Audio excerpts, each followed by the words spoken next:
وللمطلقات متاع بالمعروف حقا على المتقين كذلك يبين الله لكم آياته لعلكم تعقلون ألم تر إلى الذين خرجوا من ديارهم وهم ألوف حذر الموت فقال لهم الله موتوا ثم أحياهم إن الله لذو فضل على الناس ولكن أكثر الناس لا يشكرون وقاتلوا في سبيل الله واعلموا أن الله سميع عليم من ذا الذي يقرض الله قرضا حسنا فيضاعفه له أضعافا كثيرة والله يقبض ويبسط وإليه ترجعون ألم تر إلى الملأ من بني إسرائيل من بعد موسى إذ قالوا لنبي له ابعث لنا ملكا نقاتل في سبيل الله قال هل عسيتم إن كتب عليكم القتال ألا تقاتلوا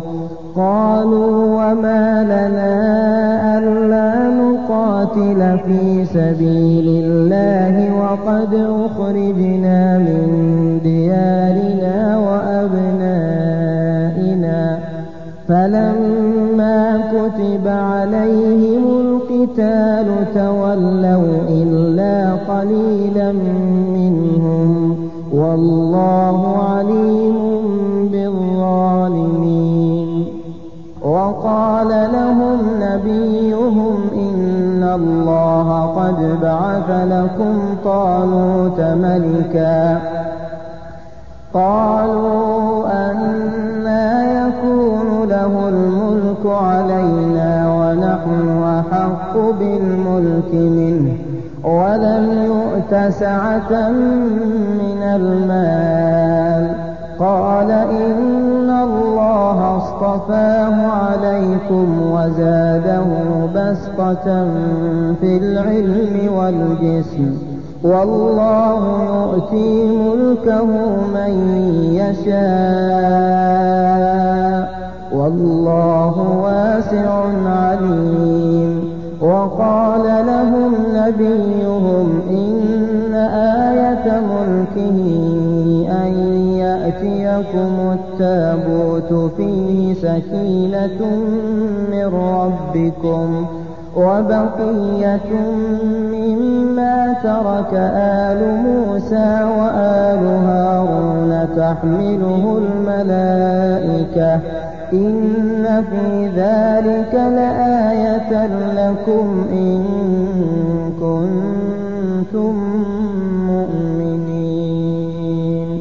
فلما فصل طالوت بالجنود قال إن الله مبتليكم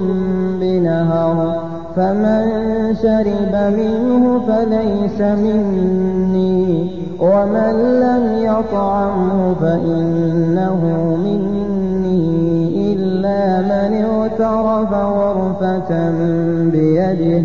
فشربوا منه إلا قليلا منهم فلما جاوزه هو والذين آمنوا معه قالوا لا طاقة لنا اليوم بجالوت وجنوده قال الذين يظنون أنهم ملاقو الله كم من فئة قليلة غلبت فئة كثيرة بإذن الله والله مع الصابرين ولما برزوا لجالوت وجنوده قالوا ربنا أفرغ علينا صبرا وثبت أقدامنا وانصرنا على القوم الكافرين